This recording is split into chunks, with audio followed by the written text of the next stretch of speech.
Hey everyone, I'm going to show you how to build a firewood cart with Lego bricks for today's tutorial. Let's begin with a 2x2 round plate that has two snaps on the bottom. I'm going to take one of these skateboard wheels, place this right inside. I want to make two of these, and I'm going to place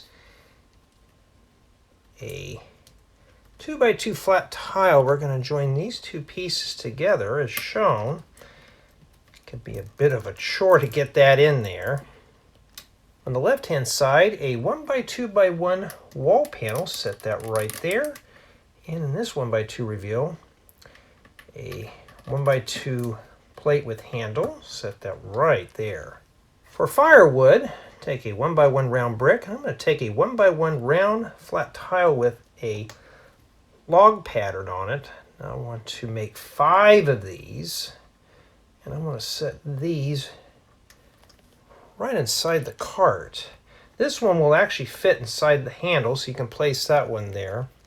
Now you can make these any color you want or any shape. I'm just going to keep them like this just for simplicity of the video. But there is our firewood cart.